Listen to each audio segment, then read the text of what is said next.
Nation के डर से भग रहे हैं तो क्या जो सपा से गठबंधन है अगर उनको नहीं लड़ना है तो जो पहले प्रत्याशी अल्ताफ अंसारी रहे हैं वो बुरे रहे हैं क्या? सपा को उनको नहीं लड़ा देना चाहिए या इनको नहीं कह देना चाहिए कि अगर मैं नहीं लड़ता हूं तो भाई सपा से अल्ताफ अंसारी पिछली बार लड़े थे वही लड़ लें।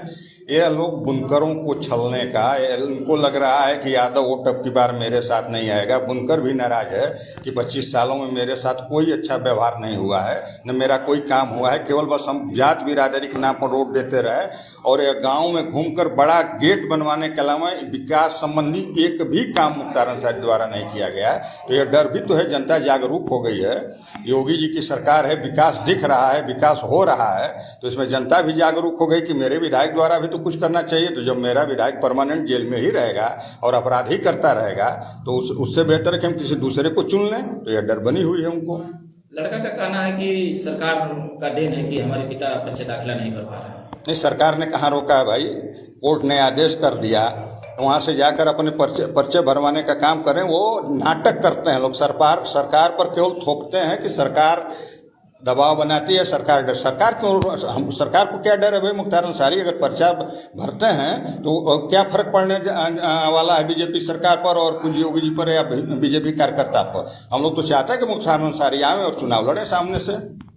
एक मुख्तार की वजह से सबकी राजनीति चलती है, पूरे खानदान की, चाहे सबकुल्ला की हो चाहे अफजाल अंसारी की हो। अफजाल अंसारी बसपा से सांसद हैं, सिबतुल्लाह जो है सपा की पार्टी से विधायक रहे हैं और फिर सपा से जो है चुनाव लड़ रहे हैं और यह लड़ रहे हैं भाजपा सोम प्रकाश की पार्टी से। तो परिवारवाद तो पूरी तरह घुसा हुआ है इनके खानदान में। परिवार से ऊपर ये लोग सोच ही नहीं सकते हैं, इस नाते नहीं सोच सकते हैं कि जिससे गठबंधन है या इसके पहले जिस पार्टी में रहे, दोनों परिवारवाद के अलावा न मुलायम सिंह की पार्टी जो है परिवारवाद से ऊपर उठ पाती है, न ओम प्रकाश राजभर उठे हैं और मायावती भी अपने और भतीजे के बीच में रह गई हैं। तो वे तीनों लोगों की इन्हीं तीनों लोगों की पार्टी में घूम के हैं, तो परिवारवाद वहाँ भी और यहाँ भी है। गाड़ी टाइप के व्यक्ति हैं लोग, एक तो अपराधी हैं, पूज्य योगी जी की सरकार है, इसमें अपराधियों की तो एकदम हालत खराब है, तो डर के मारे दहशत से चुनाव नहीं लड़ सकते हैं। लेकिन ये ओम प्रकाश राजभर की पार्टी से लड़ रहे हैं जो पल पल में बदलते हैं, कभी सपा कभी बसपा के साथ जाते हैं, कांग्रेस के साथ जाएंगे, ओवैसी के साथ जाएंगे, भाजपा के साथ भी रहे हैं। और ओम प्रकाश राजभर ने कहा पहली बार कि न मैं कोई चुनाव लड़ूंगा न कोई संवैधानिक पद लूंगा, और ओम प्रकाश राजभर पूरे खानदान से चुनाव लड़े। उन्होंने कहा परिवार में कोई लड़ेगा, खानदान से चुनाव लड़े और पद जो लिए वो आपको पता ही है, और कब कहाँ पलट जाते हैं ये भी पता है। तो उन्हीं के दल से लड़ रहे हैं। तो अभी हम कैसे मान लें? 17 तक नामांकन है कि मुख्तार अंसारी नहीं लड़ेंगे, अपने लड़के को लड़ेंगे। चाहे मुख्तार लड़े चाहे उनका बेटा लड़े, यह भारतीय जनता पार्टी का कार्यकर्ता न उससे कहीं डरने वाला है न पीछे हटने वाला है। और मऊ सदर की जनता ने इस बार ठान लिया है कि जो 25 वर्षों का कलंक रहा है मऊ का, वो इस बार मिटा देना है। राजतंत्र की व्यवस्था हो गई ना कि रानी के पेट से पैदा हुआ बेटा ही राजा होगा, जो राजतंत्र में चलता था। यह लोकतंत्र है और पूज्य योगी जी मुख्यमंत्री हैं, भारतीय जनता पार्टी की सरकार है।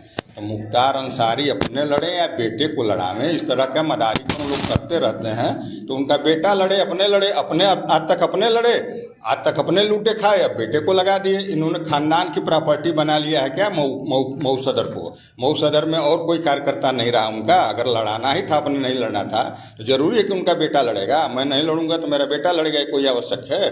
कोई कार्यकर्ता नहीं उनके दल में बचा है या ओम प्रकाश राजभर के दल में नहीं बचा है। यह इस तरह के नाटक लोग करते हैं टीआरपी बढ़ाने के लिए। चाहे मुख्तार लड़े चाहे अब्बास लड़े, इधर कोई फर्क पड़ने वाला है न, कोई डर है न दहशत है, और पूरी मजबूती के साथ चुनाव लड़ा जाएगा। मुझे अपनी जिले की, अपने विधानसभा की जनता पर पूरा भरोसा है कि जनता इस बार मुख्तार को उखाड़ फेंकेगी। क्या ऐसा तो एकदम हो सकता है, क्योंकि ये संभावनाएं हैं, कहा नहीं जा सकता है। मुकदमा फाइनल स्टेज में ही है, आ भी सकता है। अब आने न आने का अब वो पहले जान जाते हैं कि फैसला क्या आने वाला है। हम लोग को तो पता नहीं कि फैसला आएगा भी तो क्या आएगा, या तो जजमेंट करने वाला जानता है। और अगर इसी तरह की डर है, वह डर है कि नहीं है, लेकिन पूज्य योगी जी के और भारतीय जनता पार्टी की सरकार का पूरा डर है। अभी आप लोगों ने देखा कि किस तरह का नाटक उन्होंने किया। पंजाब से आने में व्हील चेयर पकड़ लिए, यूपी में आए, ज्यों जेल के गेट पर उतरते हैं फिर खड़ा होकर चल देते हैं। ये तमाम तरह के नाटक करते रहते हैं और योगी जी के समय में माफियाओं की यही गति होनी है।